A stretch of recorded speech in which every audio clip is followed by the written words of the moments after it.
Assalamualaikum teman-teman. Halo semuanya. Perkenalkan nama saya Istiana Sana dengan NIM 0240 3200 5002. Nah, di sini saya akan menjelaskan salah satu tahapan akuntansi, yaitu the recording process atau proses pencatatan. Nah, proses pencatatan ini sangat penting nih teman-teman, karena kita bisa tahu bagaimana cara mencatat transaksi akuntansi dengan baik dan benar. Disimak baik-baik ya teman-teman. Nah, sebelum kita masuk ke materi intinya, kita review dulu nih chapter ini nih teman-teman. Introduction, pengenalannya. Perusahaan menggunakan serangkaian prosedur dan catatan untuk melacak data transaksi dengan lebih mudah. Bab ini memperkenalkan dan mengilustrasikan prosedur pencatatan dasar yang terdiri dari yang pertama, jurnal, yang kedua, buku besar atau ledger, dan yang ketiga, neraca saldo atau trial balance. Nah, kita masuk ke materi intinya nih ya teman-teman. Nah, jadi ini tuh apa sih? Kok ada bagan-bagannya? Ada yang sebelah kiri, ada yang sebelah kanan, ada plus, ada minus, ada sama dengan. Nah, jadi tuh gini teman-teman. Ini merupakan persamaan dasar akuntansi. Nah, aset sama dengan liabilities plus equity. Nah, equity ini dibagi dua lagi nih teman-teman. Ada share capital ordinary, ada retained earnings atau laba ditahan. Retained earnings ini dibagi tiga nih teman-teman. Ada revenue, ada expense, ada dividen. Nah, sebelum kita masuk ke contoh soal ataupun kita masuk ke transaksi-transaksi akuntansi yang sangat banyak itu, nah, kalian harus pahamin dulu nih teman-teman saldo normal dari masing-masing akunnya nih. Nah, aku jelasin ya. Jadi, aset. Aset itu saldo normalnya di debit. Berarti kalau saldo normalnya di debit, bertambahnya itu di debit dan jika berkurang di kredit. Nah, untuk liabilities plus equity. Nah, liabilities sama equity ini sama nih teman-teman untuk saldo normalnya. Dia itu ada di kredit. Berarti jika bertambah itu di kredit dan jika berkurang itu di debit. Udah paham ya teman-teman? Ini masih 3 akun nih teman-teman. Kalian harus pahamin nih aset, debit, liabilities, dan equity itu kredit. Nah, tadi kan equity itu dibagi dua ya teman-teman. Ada share capital ordinary, ada retained earnings. Nah, retained earnings juga dibagi tiga, ada revenue, expense, dan dividen. Nah, aku juga bakal jelasin nih teman-teman apa aja saldo normal di masing-masing akun itu. Nah, untuk share capital ordinary atau modal saham biasa dan revenue, ini saldo normalnya di kredit nih teman-teman. Berarti kalau misalnya kredit, bertambahnya di kredit dan jika berkurang di debit. Nah, untuk expense dan dividen itu saldo normalnya di debit. Berarti kalau misalnya saldo normalnya di debit, jika bertambah di debit dan jika berkurang di kredit. Nah, maksudnya dari bertambah berkurang, apa sih dari tadi dibahas-bahas itu mulu, nggak paham gitu. Nanti aku bahas lebih detailnya lagi nih teman-teman ke contoh soal, biar kita lebih tahu nih cara praktek dari teori-teori yang tadi aku udah jelasin itu kayak gimana sih gitu kan ya teman-teman. Nah, tadi kan aku sempat jelasin ya teman-teman, kalau misalnya ada kata-kata aset sama dengan liability plus equity. Nah, itu maksudnya apa nih? Nah, jadi itu nominal yang ada di aset itu harus sama dengan nominal kewajiban ditambah equity atau ekuitas. Kewajiban ditambah modal. Nah, atau utang ditambah modal. Jadi, misalnya nih teman-teman, di aset ini ada nominal 50.000. Nah, berarti sama dengan kewajibannya misalnya ada 30.000 nih teman-teman. Terus equity-nya itu atau ekuitasnya ini ada 20.000. Berarti balance kan teman-teman. Tadi utangnya ini atau kewajibannya ini 30.000 ditambah 20.000 jadi 50.000. Nah, yang tadi di aset juga 50.000, berarti balance antara kiri dan kanannya nih teman-teman. Nah, tapi kalau misalnya di aset 50.000 dan ternyata kewajiban ditambah ekuitasnya itu 40.000, berarti itu belum balance nih teman-teman, berarti ada yang salah nih teman-teman. Nah, balance aja belum tentu benar teman-teman, gimana nggak balance gitu. Jadi usahain kalian balance ya teman-teman antara di sisi aset dan di sisi liability plus equity-nya itu. Nah, ini masih bahas saldo normalnya nih teman-teman. Nanti aku bakal kasih rekapitulasi dari masing-masingnya akun yang tadi udah aku jelasin itu nih teman-teman. Nah, ini masih sama ya teman-teman. Dividen, revenue and expense. Nah, ini dia teman-teman ringkasannya teman-teman.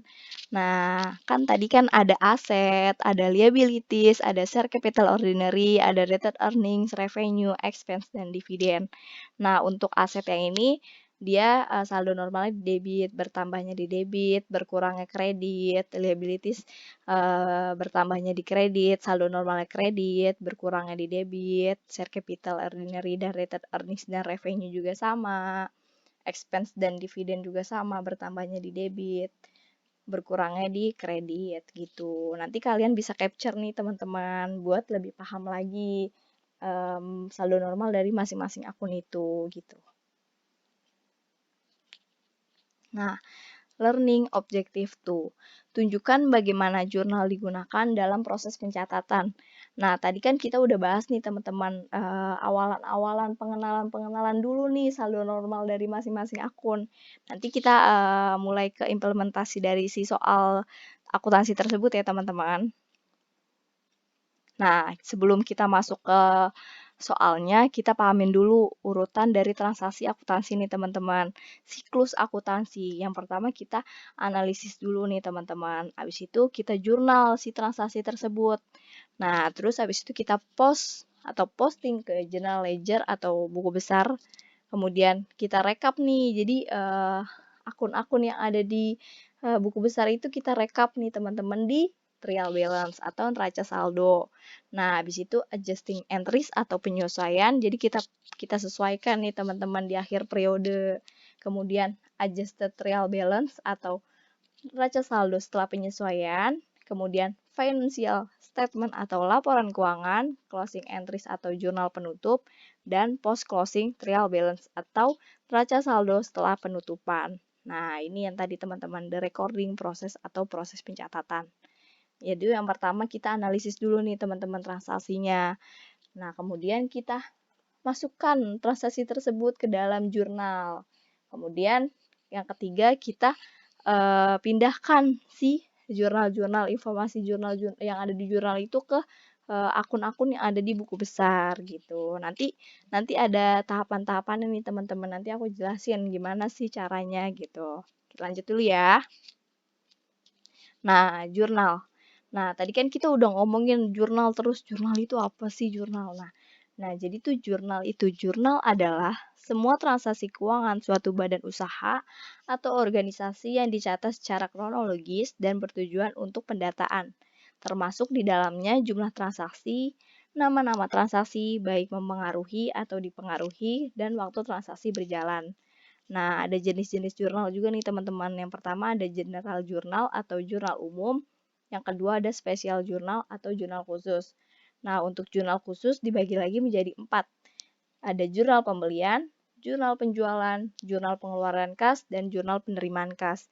Nah, sekarang kita untuk awalan ini kita bahas mengenai jurnal umumnya dulu ya teman-teman. Secara umum ngejurnal itu seperti apa. Nah, kita lanjut lagi. Nah, sekarang kita masuk ke soal kasusnya nih teman-teman. Pada tanggal 21 Oktober, pemegang saham Softbyte SE menginvestasikan uang tunai $15.000 di perusahaan Antera untuk ditukar dengan saham biasa. Dan Softbyte membeli peralatan komputer seharga $7.000 secara tunai. Bagaimana cara memasukkan data transaksi di jurnal? Nah, yang pertama nih teman-teman. Yang pertama dia pemegang saham Softbyte ini menginvestasikan uang tunainya dia nih sebesar 15.000 di perusahaan Antera untuk ditukar dengan saham biasa. Berarti saham biasanya kita jadi nambah kan ya teman-teman.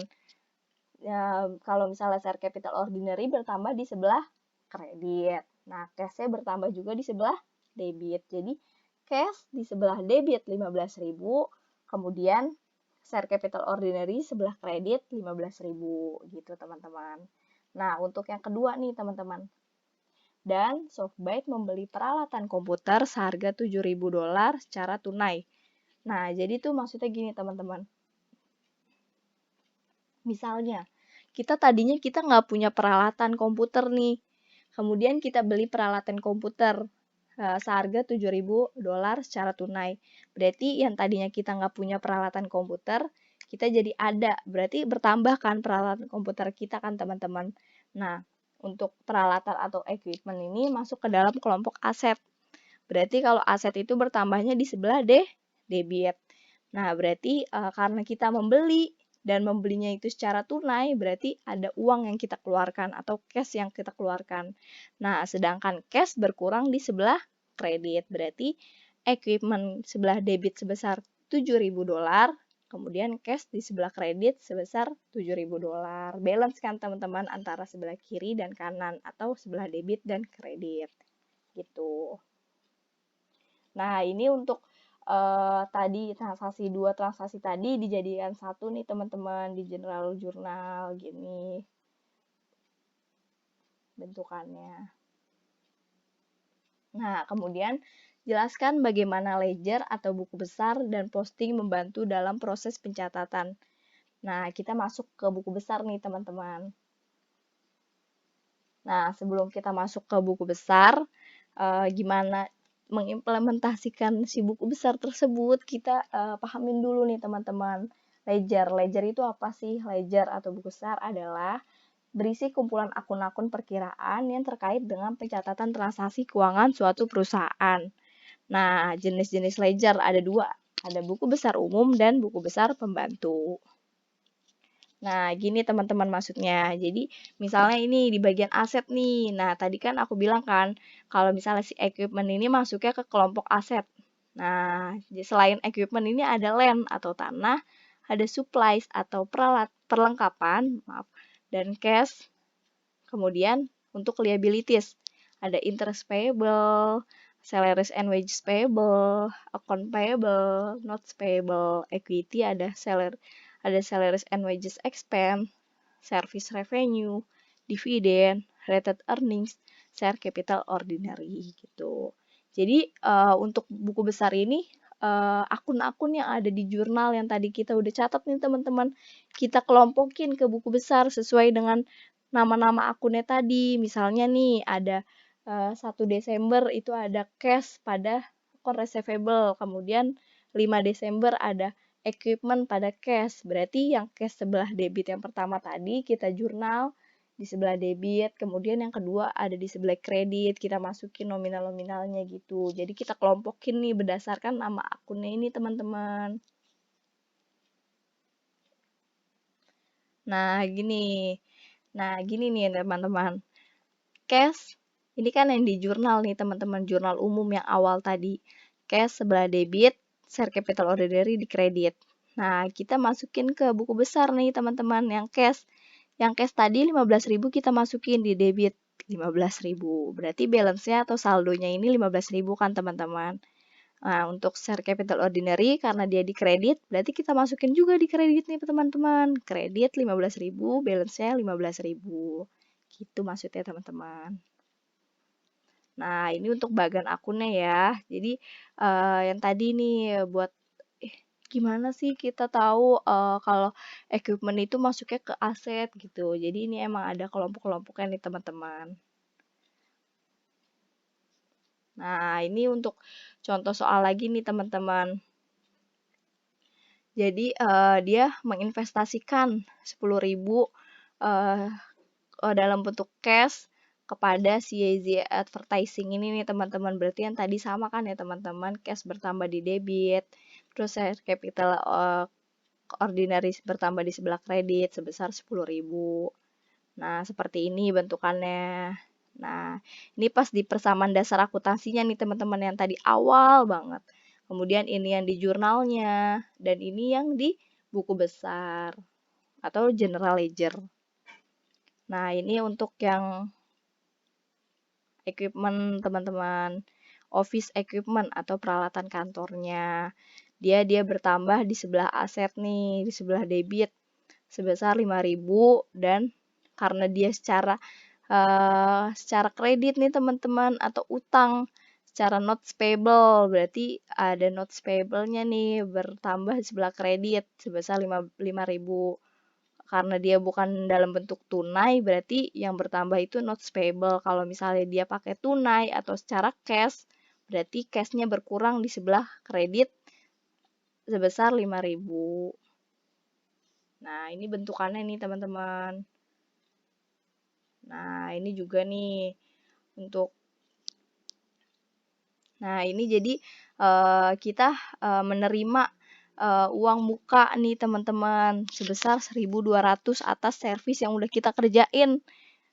Berarti atas servis yang belum kita kerjain. Berarti orang udah ngasih duit ke kita tapi kita belum ngerjain si jasa, kita belum ngelakuin jasa tersebut gitu teman-teman. Misalnya nih, itu masuknya ke pendapatan yang diterima di muka ya teman-teman. Kalau pendapatan diterima di muka itu masuknya ke kewajiban gitu. Jadi orang udah bayar duluan tapi kita belum ngelakuin jasanya tersebut gitu. Jadi intinya kayak DP gitu teman-teman, uang muka.